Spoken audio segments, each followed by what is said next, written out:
Ibu, kita sekali lagi berdoa. Mari kita berdoa. Ya Tuhan, besar kasih setiamu ya Tuhan. Hari demi hari, bulan demi bulan, dan pada saat ini ya Tuhan, kami sudah hampir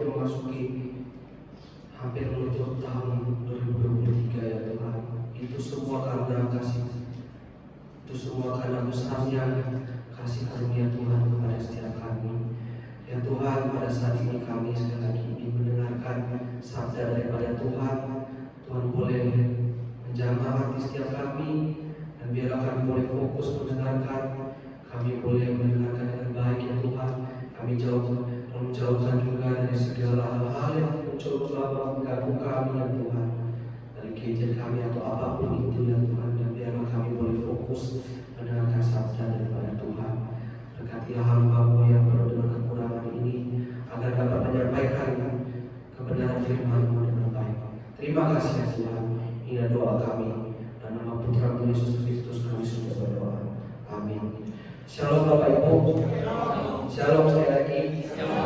Ya, minggu lalu rasanya ramai sekali ya, 101 lebih. Tapi kali ini ya nggak apa-apa, kurang karena sudah masuki libur, jadi banyak yang berlibur saat ini, banyak sekolah yang sudah masuki libur semester. Nah Bapak Ibu, ya tema kita hari ini adalah kemuliaan Allah di tempat yang tinggi.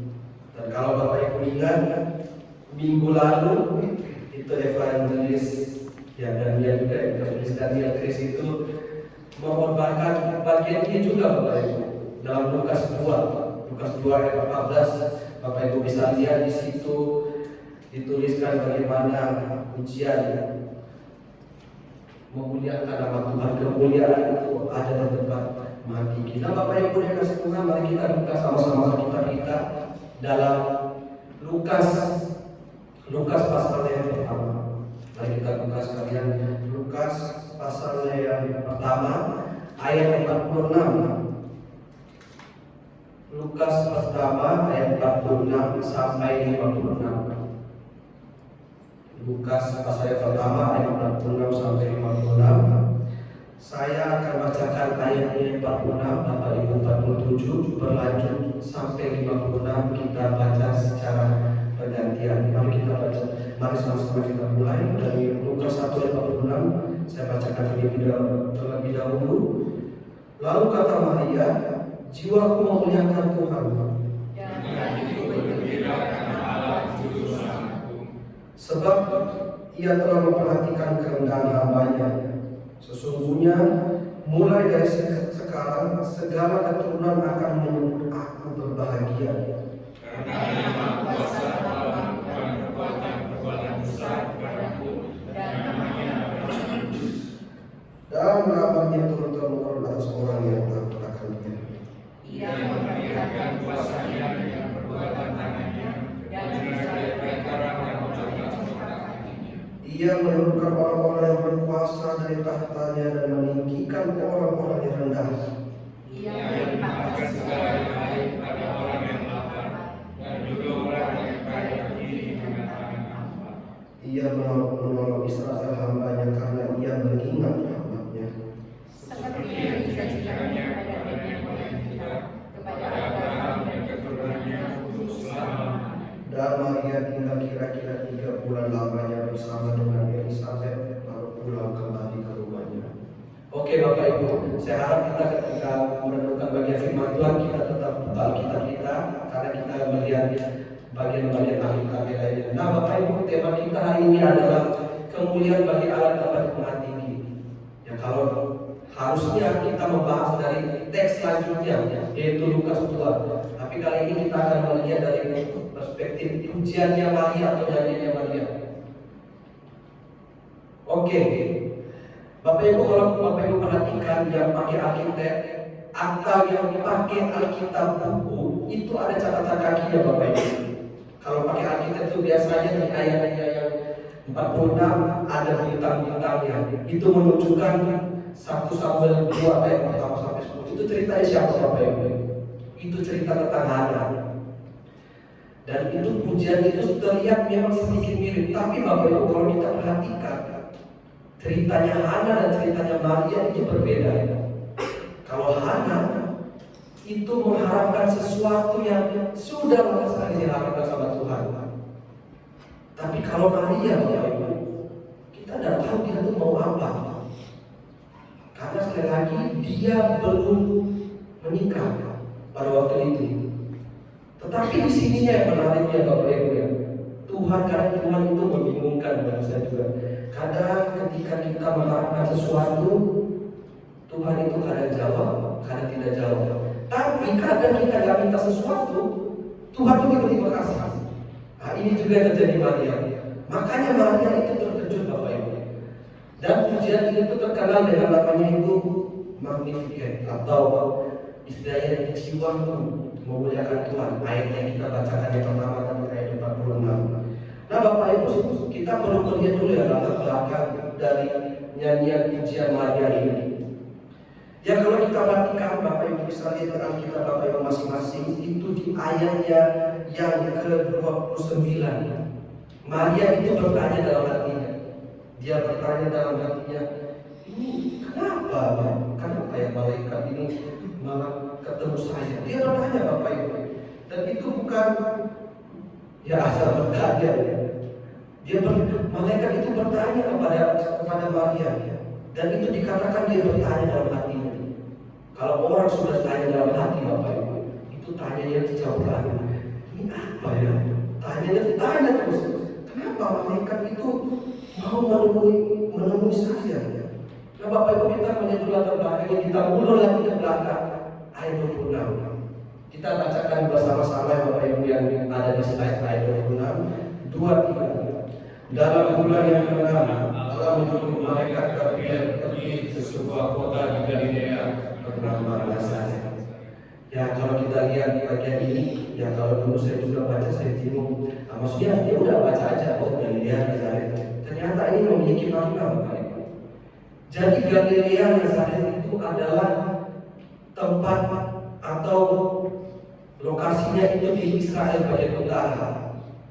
Ya, Bapak Ibu yang suka baca perjanjian lama itu pasti ngerti. Ada Israel Selatan, ada Israel Utara.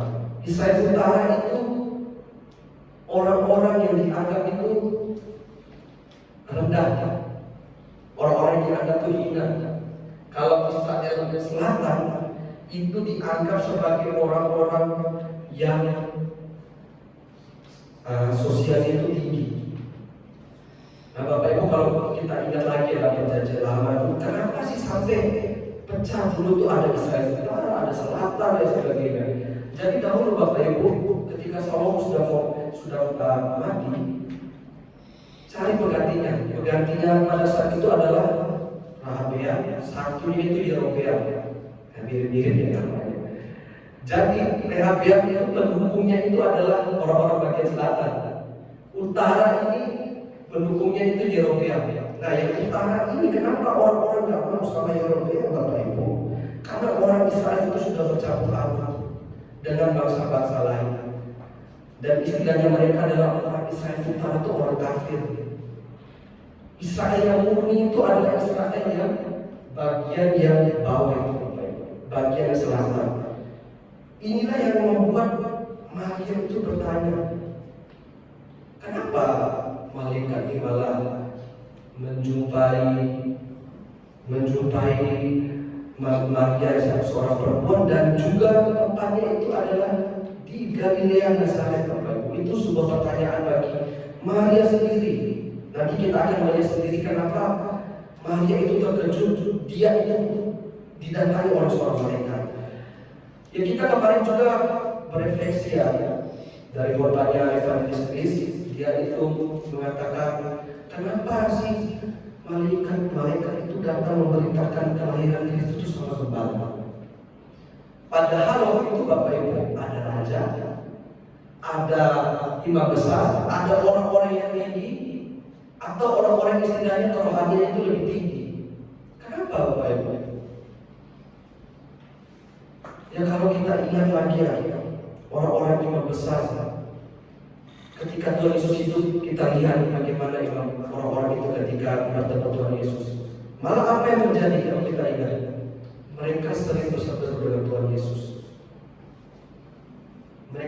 sebelum mereka nggak menganggap Tuhan Yesus itu adalah anak Allah dan sebagainya. Dan Bapak Ibu, orang itu menganggap ini orang imam besar atau orang-orang yang begitu, orang yang rohani. Ya kayak saya pakai jas itu tidak rohani kan. Padahal sebenarnya Bapak Ibu enggak. Perhatikan sini, itu di sini ada penafsiran yang mengatakan, gembala itu adalah musuh. Maksudnya orang yang sudah jauh sama Tuhan, tinggal di Tuhan. Tapi anak sulung itu, dia itu tinggal dekat Tuhan. Dia itu datang ke gereja, tapi sebenarnya hatinya itu jauh sama Tuhan. Makanya malaikat itu tahu isi hati orang-orang yang tinggi itu. Memang mereka kelihatan rohaninya itu bagus sekali. Tapi sebenarnya hati mereka, iman mereka itu tidak sama Tuhan. Makanya malaikat itu bertemu kepada saya bungsu di gembala ini, orang-orang yang hilang ini. Dan itu juga menjadi refleksi bagi kita sebagai Bapak Ibu. Tuhan itu datang ke dunia ini bukan mencari orang yang menganggap dirinya benar. Ya, orang-orang yang ini anak sulung ini kan menganggap dirinya benar. Kalau kita cerita anak sulung musuh, dia bilang kalau ada anak musuh dia tuh dia ini kan sudah tinggalin ayah, ngapain dikasih ini, dikasih itu. Sebenarnya itu dia sedang menghakimi anak musuh itu, Bapak Ibu. Nah, apakah kita saat ini adalah orang-orang seperti anak sulung itu, menganggap saya ini benar? Celaka kalau kita mengambil kita benar, Bapak Ibu. Tuhan tidak cari kita, berarti kita itu bukan orang yang diselamatkan. Tuhan itu mencari orang-orang yang kayak gembala ini, yang jauh daripada Tuhan, yang tahu bahwa saya ini orang berdosa. Oke Bapak Ibu, kalau kita lihat gambar ini, itu gambar apa? Sekilas saja. Saya sengaja cari gambar itu yang dari belakang biar kita nggak langsung bilang, oh ini gambar ini. Gambar apa Bapak Ibu? Laki-laki gitu aja gambarnya. Ya sebenarnya itu laki-laki pakai mahkota. Jadi raja ya. Ya suatu kali Bapak Ibu, seorang raja itu anaknya itu mau menikah. Dan kalau biasanya pada zaman dahulu kan, ya bukan ada medsos dan sebagainya. Oh tahu, ini calonnya dan sebagainya. Nah pada waktu itu orang-orang itu bertanya, siapa yang menjadi calonnya orang anak raja ini? Apakah dia itu dari keturunan raja? Apakah dia dari keturunan ini atau sebaliknya? Tapi Bapak Ibu yang kita refleksikan dari gambar ini adalah manusia itu selalu mencari yang namanya sesuatu yang berharga. Dia yang berharga ini, oh ini bernilai. Tapi Tuhan Bapak Ibu, itu bedanya Tuhan. Dia itu mencari sebaliknya orang-orang yang berdosa. Itulah kedatangan Tuhan ke dunia ini, mencari orang yang berdosa. Kalau pandangannya manusia beda, oh ini nilainya apa, bisa apa dia dan sebagainya. Tapi Tuhan itu berbeda.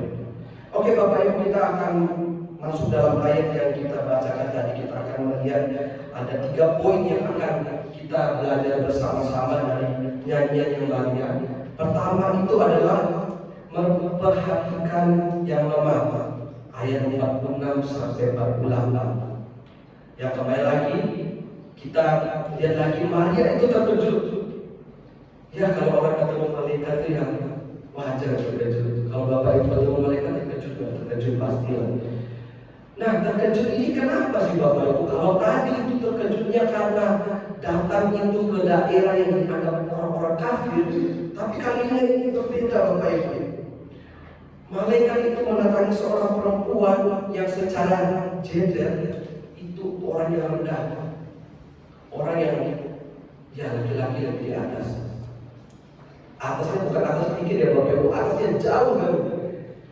Dan itu yang membuat dia itu bertanya, kenapa dia tanya dalam hatinya, kenapa Tuhan mau datangi saya yang seorang perempuan ini? Kalau kita lihat ceritanya lain, Zakaria itu bertemu dengan malaikat, dia laki-laki, dia imam besar. Oh wajar-wajar aja orang mikir, oh dia orang yang hebat. Tapi Maria Bapak Ibu, kalau pada zaman itu wanita itu Yang berkata rendah, sangat rendah sekali. Dan misalnya dalam surat-suratnya Paulus, misalnya Filemon, misalnya Kolose juga, itu ada dibahas tentang hubungan antara rumah tangga dan sebagainya. Kenapa sampai ada pembahasan seperti itu, Bapak Ibu? Karena laki-laki itu bisa melakukan apa saja kepada perempuan itu. Mau jual ke, mau pukul ke, mau apa terserah. Dan kalau ingat kita kalau muncul kemarin ya, ada gerakan itu namanya ekofeminisme. Mereka itu memperjuangkan melawan ideologi patriarki ini, Bapak Ibu. Jadi laki-laki itu memiliki kontrol, perempuan itu bisa dieksploitasi. Terserah saya mau apa saja sama perempuan. Itu yang membuat Maria itu bingung, kenapa Tuhan itu datang, malaikat itu datang kepada seorang yang rendah seperti saya. Kenapa dia datang? Itu yang membuat Maria itu bertanya, Bapak Ibu. Ada satu catatan, Bapak Ibu, doa orang Farisi. Tapi tidak diketahui apakah doa ini benar atau tidak. Tapi kalau kita perhatikan sama-sama di situ dikatakan, aku itu bersyukur, aku bukan orang Yunani, bersyukur bukan budak tapi orang merdeka, bersyukur bukan perempuan tapi seorang laki-laki.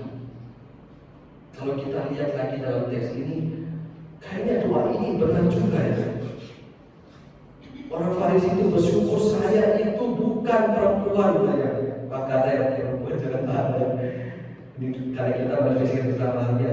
Karena pada waktu itu dia merasa perempuan itu adalah orang-orang yang rendah. Dan doa ini saya yakin kayaknya benar. Dia orang Farisi bersyukur dia itu bukan seorang perempuan tapi seorang laki-laki. Tapi disinilah yang bedanya Tuhan, Bapak Ibu. Dia cari orang-orang yang rendah itu. Dia cari orang-orang yang dianggap dunia itu gak bernilai. Bukan asal saja mereka itu bertemu sama Maria. Bahkan ya Luther juga sebagai tokoh reformasi mengatakan nyanyian Maria ini adalah nyanyian yang baik sekali untuk kita pelajari, untuk kita renungkan. Kenapa? Karena pada akhirnya nyanyian Maria ini kalau kita baca terus kita refleksikan, itu kita melihat bahwa orang rendah itu akhirnya bergantung sama Tuhan. Siapa lagi yang menolong perempuan pada zaman dahulu? Gak ada. Siapa yang bisa mengangkat derajat perempuan pada Tuhan? Gak ada. Yang bisa mengangkatnya adalah Tuhan itu sendiri. Lalu refleksinya apa sih Bapak Ibu?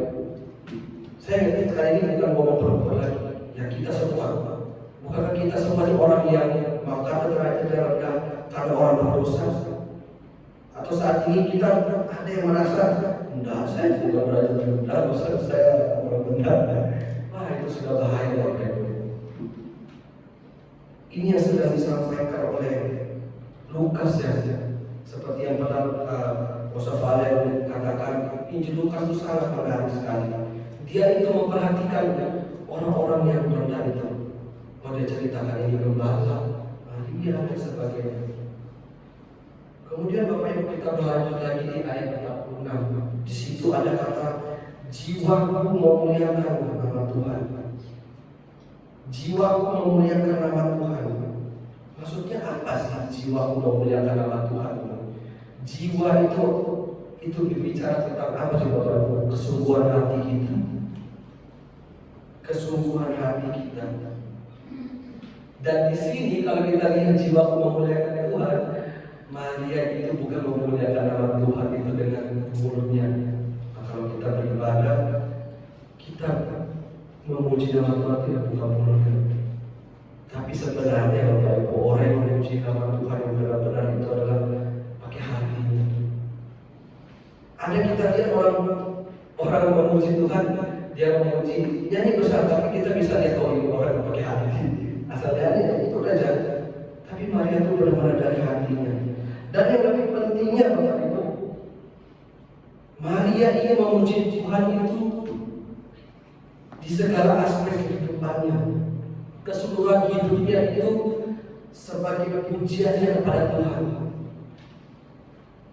Bukan hanya nyanyi aja, bukan hanya ngomong dalam hati aja, tapi dia benar-benar dalam kehidupannya itu dia memuliakan nama Tuhan. Ya Maria seperti tokoh Alkitab yang lainnya Bapak Ibu. Ya dia berdosa, tapi dia adalah seorang yang benar-benar dekat sama Tuhan, benar-benar dekat sama Tuhan. Dan kita juga harusnya seperti itu Bapak Ibu. Ketika kita memuliakan nama Tuhan, bukan berarti saya bilang kita buka suara juga, buka suara lama, tapi nyanyi juga itu dari kesukaan hati. Ya banyak saat ini yang jadi masalah adalah ketika orang melayani ataupun datang beribadah, ya karena disuruh nyanyi. Kalau nggak disuruh nyanyi, saya nggak nyanyi. Apakah kita ini belajar juga dari Maria Bapak Ibu? Kita nyanyi benar-benar dari hati nyanyi. Lagu yang dipaparkan di slide itu bukan dari Bapak, tapi benar-benar kita nyanyi Bapak Ibu, seperti Maria ini. Dan yang penting juga ya Bapak Ibu, dia memperhatikan kerendahan hambanya. Kerendahan ini adalah orang yang hina. Keadaan kita itu Bapak Ibu sama seperti yang Maria katakan. Kerendahan hambanya, kita juga rendah Bapak Ibu. Tapi sekali lagi Tuhan itu membuat diri kita itu berharga. Seharusnya kita itu adalah orang yang dihukum. Saat ini apakah kita masih menganggap saya ini orang yang gak pantas dihukum? Saya orang benar, itu sudah sangat berbahaya sekali Bapak Ibu. Kita adalah orang yang harus dihukum. Dan Bapak Ibu dalam beberapa waktu ini karena ya gereja kita sudah beberapa komisi itu libur, sekali itu saya nonton film. Ada film yang bagus sekali Bapak Ibu. Mungkin ada yang tahu, ada yang tidak tahu. Ada yang tahu film ini. Yang tahu akan ada. Ini film ini judulnya Emancipation yang kemarin itu Will Smith. Ini ceritanya itu Bapak Ibu, cerita di Amerika waktu zaman perbudakan. Maaf kata antara orang kulit putih dan orang kulit hitam. Dan pada waktu itu Bapak Ibu, orang kulit hitam itu harus menjadi budak. Pokoknya harus jadi budak. Bapak Ibu harus nonton film ini disarankan, sangat bagus sekali. Orang kulit hitam harus menjadi budak. Dan Presiden Amerika Serikat, mungkin Bapak Ibu kenal Abraham Lincoln, dia memperjuangkan orang-orang kulit hitam itu supaya menjadi perbudak lagi. Cerita yang sangat luar biasa menurut saya Bapak Ibu, perjuangan Abraham Lincoln dengan pasukan yang melawan orang-orang yang pro untuk kulit hitam itu jadi budak. Luar biasa sekali di film itu Bapak Ibu. Sebenarnya ada lagi gambar yang sangat mengerikan menurut saya, tapi saya tidak akan di slide. Jadi para budak yang sudah diselamatkan pada waktu itu, di belakang punggung mereka ini Bapak Ibu, bekas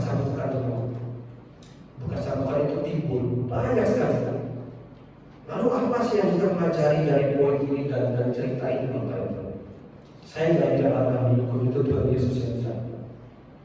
Ya kita itu adalah orang yang sudah ditawan oleh dosa itu Bapak Ibu. Dan hukumnya itu adalah mati. Kulit hitam itu ditawan. Dan hukumannya udah kerja paksa, cabut, apa-apa, lawan langsung tembak mati.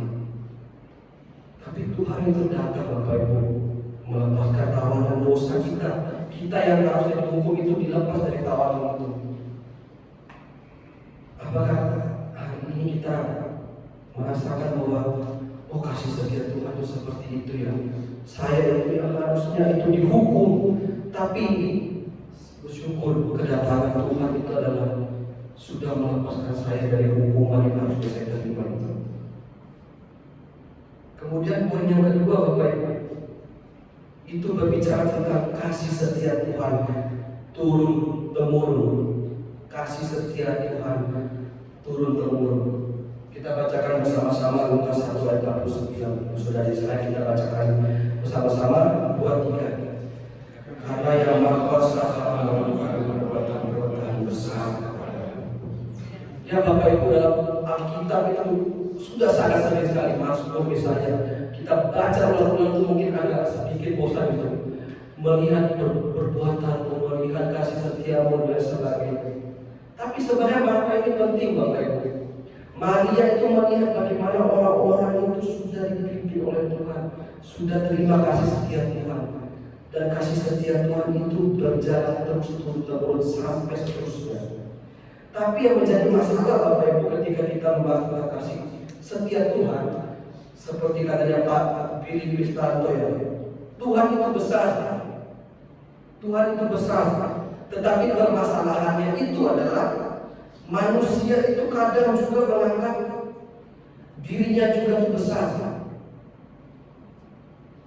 Saya itu bisa melewati, saya bisa melewati ini dan melewati itu dan sebagainya. Atau seperti orang-orang Farisi juga menganggap saya tidak butuh Tuhan. Oh, saya sudah benar, kau sudah lakukan ini itu. Apakah kita itu seperti ini Bapak Ibu? Kita menganggap bisa melewati apapun itu tanpa Tuhan, atau kita itu sebaliknya ya sama aja sih. Masalah itu kita lihat lebih besar, sehingga kita itu sulit melihat Tuhan karena masalah kita itu besar. Tentu sulit ya Bapak Ibu kalau kita berhadapan dengan masalah. Ya Bapak Ibu lebih tahu kalau ada masalah. Ya saya baru umur muda ini tidak tahu ya masalahnya gimana. Tapi kalau udah mau masalah, kadang itu kita sudah lupa, susah ya karena apa? Ya masalah itu terlalu besar. Tapi saya belajar Bapak Ibu dari tokoh Daud ya Daud sudah terkenal sekali. Kesusahannya dia itu kesusahannya minta ampun, sudah dikejar sama orang lain, bukan hanya orang lain aja, dikejar sama anaknya sendiri. Bagaimana susahnya minta ampun. Tapi apa sih yang membuat Daud itu akhirnya itu dikatakan dia merasa nyaman, tenang? Karena apa Bapak Ibu? Dia melihat Tuhan itu besar. Dia melihat kasih setia Tuhan itu ada buat saya. Dan itu juga yang sedang disampaikan dalam ayat ini Bapak Ibu. Maria melihat bagaimana orang-orang yang dikasih Tuhan itu dituntut kasih setia itu ada dalam hidup Bapak Ibu. Maria melihat dan dia melihat, oh Tuhan juga tuh pimpin hidup saya.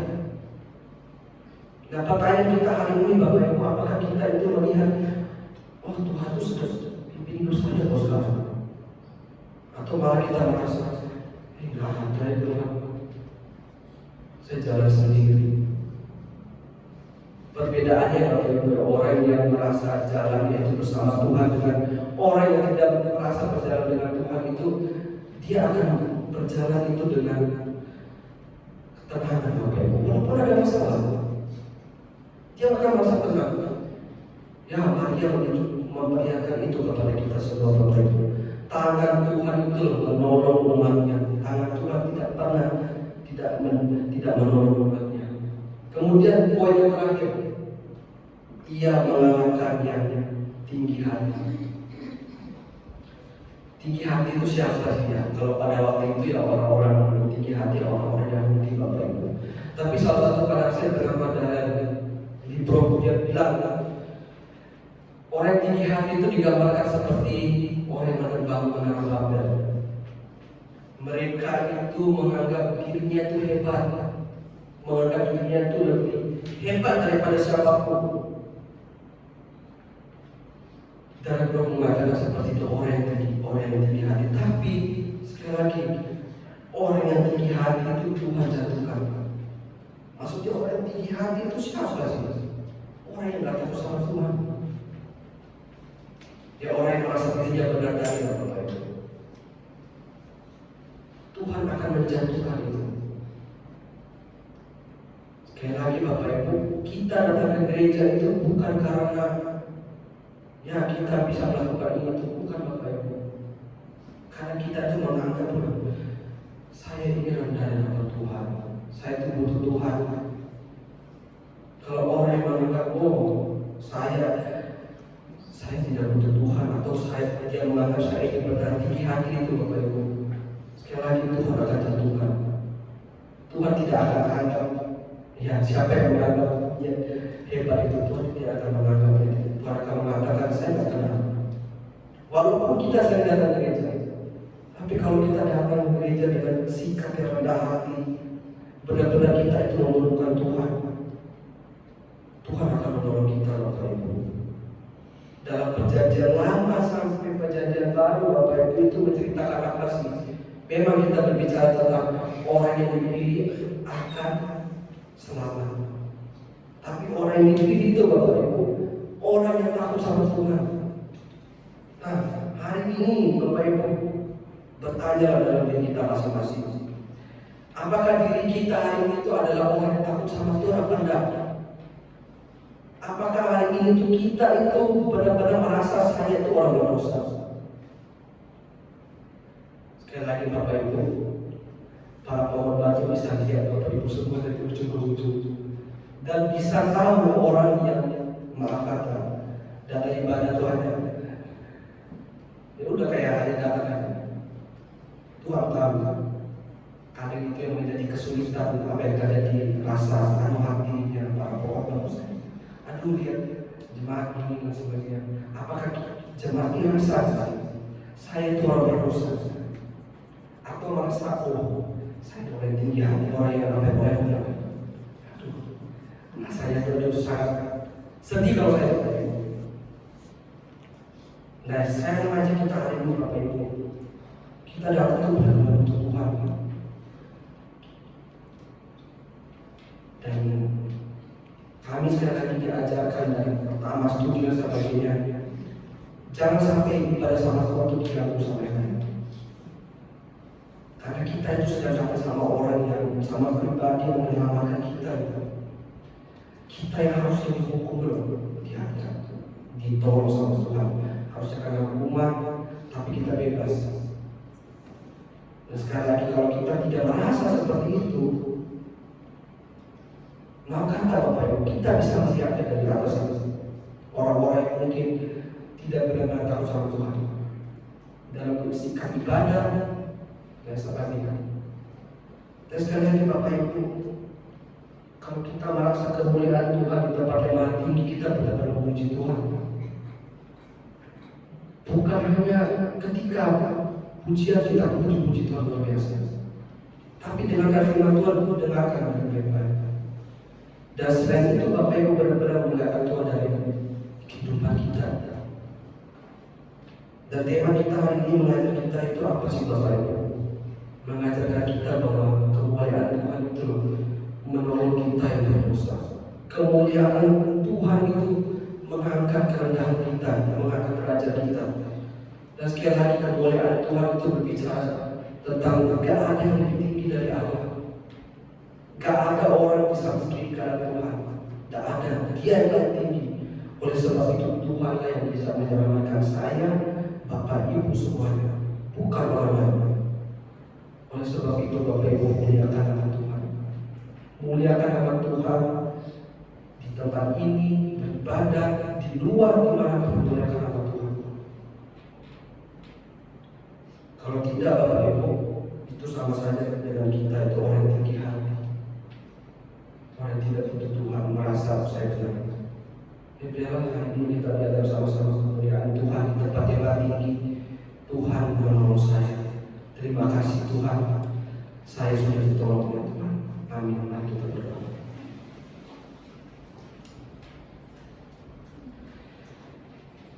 Ya Tuhan, terima kasih ya Tuhan. Kami boleh sekali mengingat bagaimana beribu tahun yang lalu Tuhan datang ke dunia ini. Tuhan datang menyelamatkan kami ya Tuhan. Kami adalah orang yang berdosa, sangat berdosa sekali ya Tuhan. Seringkali kami menganggap kami tidak berdosa, maafkan kami ya Tuhan. Ya Tuhan, ampunilah kami. Kami berterima kasih juga ya Tuhan, pertolongan Tuhan luar biasa. Dan biarlah Tuhan dalam perjalanan hidup kami mengingat, kami terus mengingat bagaimana Tuhan itu sudah menyelamatkan kami.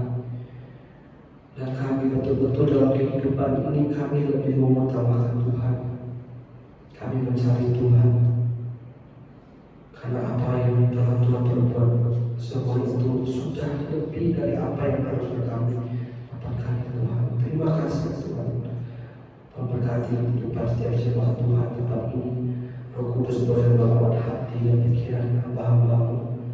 Dan biarlah dalam perjalanan hidup mereka Tuhan menunjukkan kasih setia Tuhan dalam perjalanan hidup mereka.